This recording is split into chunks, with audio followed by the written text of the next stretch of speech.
लगाओ नारा। अरे रे और कभी भी है कान खोल के ध्यान दो,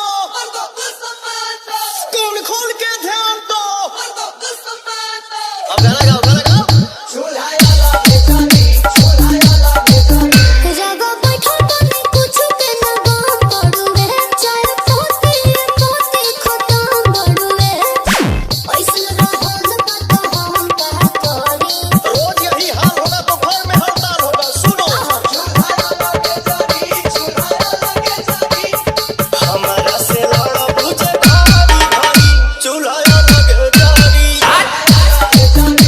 हाँ रोजे रोजे झड़ा पुता प्यार के करी, चूल्हा लगे जारी।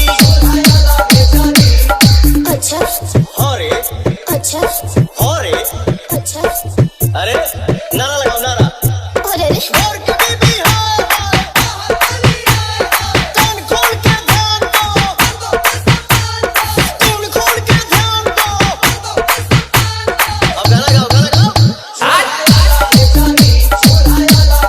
रितेश रितेश रितेश कुशवाहा कुशवाहा कुशवाहा तो सुनिए श्रीमती जी, मैं भी कम नहीं हूँ। बोलिए ना। यदि घर में मर्द से लड़ाई होगा,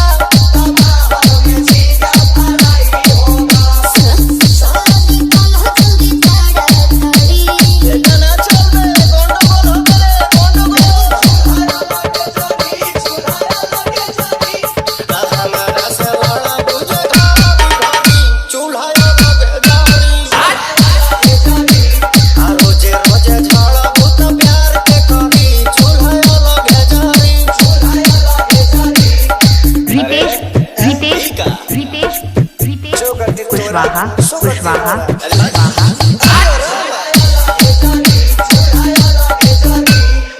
घर में रहे के मत रहो हमरे रोल से, ना तो पिटई बबन रोज करो छोल से।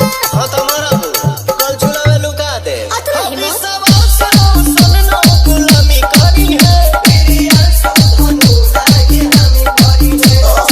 हमरे से कहो जल्दी बड़ी बड़ी, मैं नहीं बोलता हूँ लेकिन मुझे भी गुस्सा आता है। मुझे तो पता ही नहीं।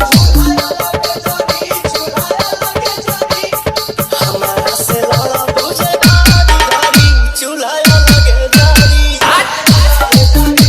हाँ रोजे रोजे झड़ा पुता प्यार के करी, चूल्हा लगे जारी। कुशवाहा कुशवाहा अच्छा चलो ठीक बा, माफ कइनी। कुशवाहा कुशवाहा कुशवाहा कुशवाहा कुशवाहा।